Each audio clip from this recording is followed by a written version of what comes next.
Thank you so much for having honestly the bravery to click on this video. To all whose badness overwhelmed you and you wonder if you're a monster, your guilt is thick and it sickens your stomach.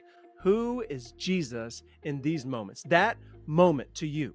It matters. Who exactly did Jesus come for and why? We've got to move past, I know it's hard, let's move past our guilt for a second. You know, my dad was a physician here in Little Rock for 30 years, and he loved when patients came in all needy. He hated that cancer existed. He was a radiation oncologist, but he knew better than his patients on how to fix it. But it's when patients came in quoting WebMD and Google and Wikipedia to him that he'd throw up his hands. At least he would do it inwardly. He was very gracious and gentle with them. But what if Jesus hates that sin exists, but moves forward into the presence of sinners with joy? When those sinners who know that they are sinners, they express only need because he possesses the remedy. He himself is the mend. How is this possible with Jesus? You see, there are times when theology is frightening. It can be intimidating, but there are times when the sharper the theology, the better, because what can be known about God is at its clearest in the face, the person, the work of Jesus Christ. Consider scriptures like Romans 5:1. Therefore, since we have been justified by faith, or Ephesians 2:8 and 9, for by grace you have been saved through faith. And this is not your own doing. It is the gift of God, not a result of works, so that no man may boast. Or Romans 8:1. There is now therefore no condemnation for those who are in Christ Jesus. This is the theology. This is the doctrine of justification by grace alone, through faith alone, in Christ alone. And I know those words, they can be so intimidating, so dusty, so crusty, but they are amazing. Let's let it shine before us in at least 4 ways, okay? 4 ways, real quick. First, it is God who justifies us, sinner. We don't justify ourselves. We're taught that the Father wields a white-hot love towards a sinful world. He didn't withhold his own son. He went all in. Christian salvation is not mere submission like Islam. It is love. You won't find that word in the Quran. It is costly on God's behalf, based on the substitutionary work of Jesus, his life, his death, his resurrection. We are justified when we trust him.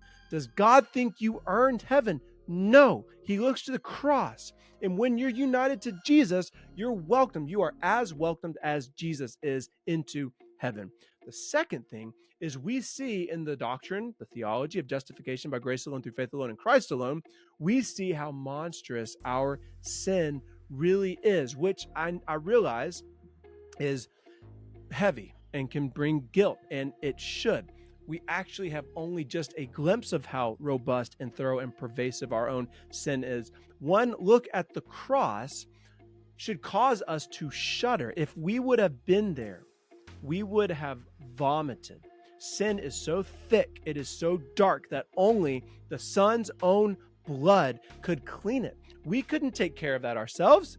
Islam underestimates sin and God's holiness in its system of earning and qualifying. You might think, Justin, you're not helping. You're talking about how heavy my sin is, and I'm already feeling heavy about it. No. You actually are more sinful than you are aware of right now. But there are more shines to see in this doctrine, and so keep up. Let's go to the next. Third, your salvation is complete. It is finished. It is done. Like whenever you doubt and feel uneasy by your day's performance, the sight of Jesus on that cursed tree and the sight of the empty tomb reminds you and I that the debt has been paid in full, historically, once and for all, and that a way is available even for the worst of people like myself. There is no assurance in Islam. There are only scales. Nobody honestly knows if they've done enough. In truth, you and I can't do enough. You and I need forgiveness, not a resume. Fourth, you will never be cast off, forsaken, or shrugged away. Jesus did not endure the cross and deal with our sin in a temporary or conditional way. If your goodness didn't earn you salvation in the first place, then your badness can't lose it. Salvation is earned and kept by Jesus's finished work, not your still in process work. And so let's dig, even with heavy hearts and tattered pasts, even this last week, let's dig further into theology, friends. Picture yourself lying your head down on the chest of Jesus as you study the Bible, because theology reveals the heart of God. It is your badness that qualifies you for the kingdom. Only the sick come to the physician. Only those who realize their darkness approach the light. As they say, every saint has a past, every sinner has a future. That's because of the heartbeat of Christianity is justification, getting right with God by grace through faith in Christ alone. Let's make it a conversation. Maybe start with what else this doctrine teaches us. Or maybe, I don't have anything else. Hey, subscribe. I'll see y'all later. Bye.